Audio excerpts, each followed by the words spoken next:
ভিত্তিতে না হলে 4:1 ভোটে না হলে তারপরে এই মাঝখানের যে প্রভিশনগুলো প্রস্তাব করা হচ্ছে এইটার জায়গাটা আমরা জাতীয় সংসদকে ছেড়ে দিই যে এখানে একটা বিধান করার জন্য জাতীয় সংসদে যখন সংবিধান সংশোধনী হবে আইন প্রণীত হবে সেই সময় জাতীয় সংসদে আলাপ আলোচনার মধ্য দিয়ে একটা বিধানে এখানে আসা যায় যে কি বিধানটা রাখা গেল বা করা গেল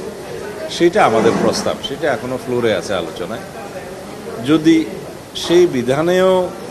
যাই নির্ধারিত হোক, যদি ঐক্যমত্যে আসা না যায়, তখন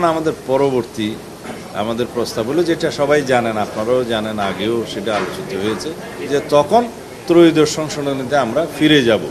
যেখানে ওই বিচারপতিদের নিয়েই গঠিত হওয়ার প্রস্তাব আছে, যেমন ইমিডিয়েট যেটা ইমিডিয়েট পাস্ট চিফ জাস্টিস যার হওয়ার কথা, এবং সেই ক্ষেত্রে ক্ষমতা না হলে সেকেন্ড চয়েস আছে, থার্ড চয়েস আছে, ফোর্থ চয়েস আছে, এইভাবে আছে। একদম সর্বশেষ যে প্রস্তাবটা ছিল সেখান থেকে আমরা সরে এসে আমরা বলেছি যে এখানে প্রেসিডেন্টের এডিশনাল চার্জ হিসাবে চিফ উপদেষ্টার চিফ অ্যাডভাইজারের পদ গ্রহণের বিষয়টা বিলুপ্ত করা হবে। তো এই পর্যন্ত হচ্ছে সেই তত্ত্বাবধায়ক সরকারের বিস্তারিত আলোচনা, কিন্তু সেটা এখনও সমাধানে আসে নাই। ওই মাঝখানে যে র্যাঙ্ক চয়েস ভোটিং অথবা জুডিশিয়ারিকে ইনভলভ করার যে বিধানটা ওনারা প্রস্তাব করেছেন সেই জায়গায় আমরা একমত হতে পারিনি। এখানে বিভিন্ন রকমের মত আছে, সেই জন্য আমাদের মত হচ্ছে যে এই জায়গাটায় মধ্যবর্তী আরেকটা প্রভিশন কিছু করা যায় কিনা সেটা সংসদের উপর আমরা ছেড়ে দিই। সংসদে আলাপ আলোচনার মধ্য দিয়ে সেখানে একটা বিধান হতে একটা ওয়ে আউট বেরোতে পারে। তো এটা কমিশন সিদ্ধান্ত নিয়ে কি পদ্ধতিতে এগ্রিড হওয়া যায় সেটা জানিয়েছেন, তবে আমরা আমাদের মতামত দিয়েছি ফাইনাল যে এই বিধানে যদি কেউ একমত হতে না চায়,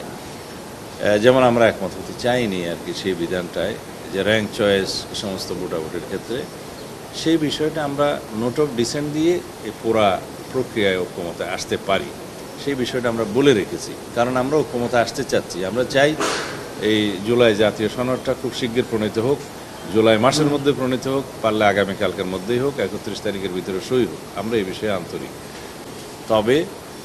এখানে তত্ত্বাবধায়ক সরকার গঠন প্রণালীতে ত্রয়োদশ সংশোধনীতে যেভাবে বর্ণিত আছে তাতে শুধুমাত্র বিচার বিভাগের প্রাধান্য, এই জুডিশিয়ারিকে বাইরে রেখে তত্ত্বাবধায়ক সরকার প্রতিষ্ঠা করা যায় কিনা সেই বিষয়ে সবাই একমত, এবং সেটা কি প্রক্রিয়াতে হবে সেটা এক্সারসাইজ করতে যেয়ে এই পর্যন্ত যেটা ঐক্যমত্য হয়েছে কয়েকটি বিষয়ে, সেটা হলো যে তত্ত্বাবধায়ক সরকার পুনঃপ্রতিষ্ঠা হলে যে সমস্ত আর্টিকেলগুলোতে পরিবর্তন আনতে হবে সেই আর্টিকেলগুলোতে পরিবর্তন আসবে। যেমন সেখানে আর্টিকেল 123 সাবসেকশন 3 আছে, এবং আর্টিকেল 72 আসবে যেখানে সংসদের মেয়াদ সংক্রান্ত বিষয়ে বলা আছে, এবং 123 সম্পর্কে আপনারা জানেন যে সেখানে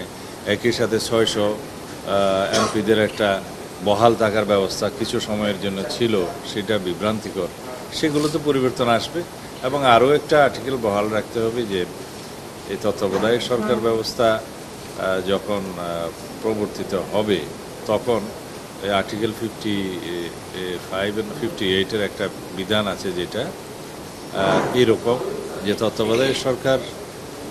প্রধান উপদেষ্টা শপথ না নেওয়া পর্যন্ত, সরকার বহাল না হওয়া পর্যন্ত আগের সরকারের কন্টিনিউটি থাকবে। যে আলোচনাটা হচ্ছে এখানে কয়েকটি বিষয়ে সবাই ঐক্যমত্য আছে। একটা হচ্ছে তত্ত্বাবধায়ক সরকার পুনঃপ্রতিষ্ঠা হবে, সেটা আমরা বলতে পারি প্রায় রিইনস্টেট হয়েছে আদালতের মাধ্যমে এবং জাতীয় কনসেনসাসের মাধ্যমে। বিগত 17 বছর যে আন্দোলন সংগ্রাম হয়েছে তত্ত্বাবধায়ক সরকার পুনঃপ্রতিষ্ঠার জন্য, সে বিষয়ে কারো কোনো দ্বিমত নেই।